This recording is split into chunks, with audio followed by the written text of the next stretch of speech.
রায়গঞ্জ হেমতাবাদ পেরিয়ে কালিয়াগঞ্জে বিজেপির পরিবর্তন যাত্রা। আসন্ন বিধানসভা নির্বাচনকে সামনে রেখে বিজেপির পরিবর্তন যাত্রা শুক্রবার রায়গঞ্জ ও হেমতাবাদ হয়ে কালিয়াগঞ্জে পৌঁছয়।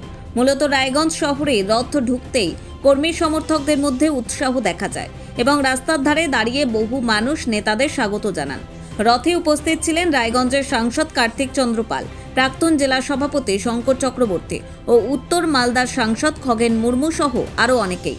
বিজেপির দাবি, এই যাত্রার মাধ্যমে মানুষের কাছে পৌঁছে তাদের সমর্থন বাড়ছে। জেলা সভাপতি নিমাই কবিরাজ জানান, পরিবর্তন যাত্রায় সাধারণ মানুষের ব্যাপক সাড়া মিলছে।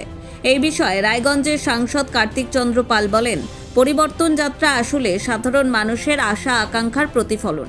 রাজ্যের মানুষ উন্নয়ন ও স্বচ্ছ প্রশাসন চান, সেই দাবিকেই সামনে রেখে আমরা মানুষের কাছে পৌঁছানোর চেষ্টা করছি। ভারত মাতা কি জয়।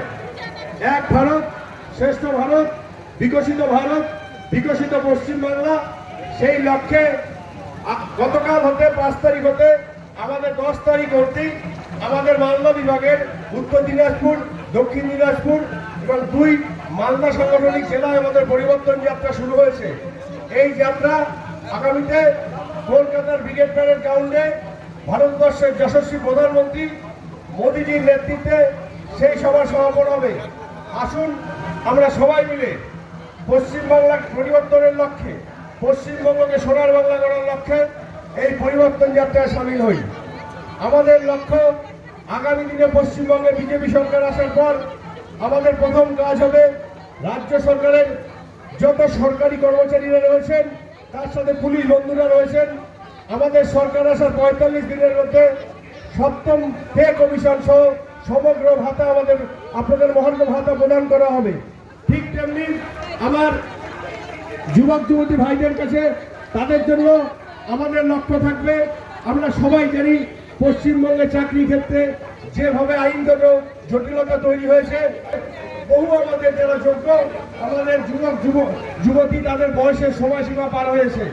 আমাদের সরকারের বয়সের সময়সীমা 5 বছর যাতে বাড়ানো হয়, যাতে তারা সবাই সুযোগ পায়, সেই লক্ষ্য আমাদের থাকবে। তার সাথে সাথে আমাদের আরও লক্ষ্য থাকবে, পশ্চিমবঙ্গে যত সরকারি শূন্যপদ রয়েছে সেই শূন্যপদ আমাদের সরকারে আসার পর 45 দিনের মধ্যে সেই শূন্যপদে নিয়োগ প্রক্রিয়া শুরু হবে। তার সাথে সাথে আমাদের মা বোনদের জন্য, মহিলা এম্পাওয়ারমেন্টের জন্য, মা বোনদের স্বনির্ভর করার জন্য 5,700 কোটি টাকার একটা প্যাকেজ থাকবে। এবং তার সাথে সাথে আমাদের একটাই লক্ষ্য, এক ভারত শ্রেষ্ঠ ভারত, বিকশিত ভারত। আমরা চাই নেশামুক্ত সমাজ, আমরা চাই মেধার ভিত্তিতে চাকরি, আমরা চাই আমার প্রতিটা মা বোন সুরক্ষিত রাখুক এই পশ্চিমবাংলা, আমরা ভয়মুক্ত চাই এই পশ্চিমবাংলা, আমরা সন্ত্রাসমুক্ত চাই। এবং তারপর আমার ওপার বাংলা থেকে যারা এসছে তারা উদ্বাস্তু, তারা শরণার্থী। আমাদের যশস্বী প্রধানমন্ত্রী বলেছিলেন তারা ভারতে ছিলেন, তারা আসেন, তারা থাকবেন, ভারত সরকার তাদেরকে জায়গা দেবে। আমাদের অনেকটা পথ যেতে হবে, আজকে দেরি হলো, তাই যারা এখানে উপস্থিত হয়েছেন আমি সবাইকে গৌরী অভিনন্দন জানিয়ে আমার বক্তব্য শেষ করছি। জয় হিন্দ, বন্দে মাতরম, ভারত মাতা কি জয়, বিজেপি জিন্দাবাদ।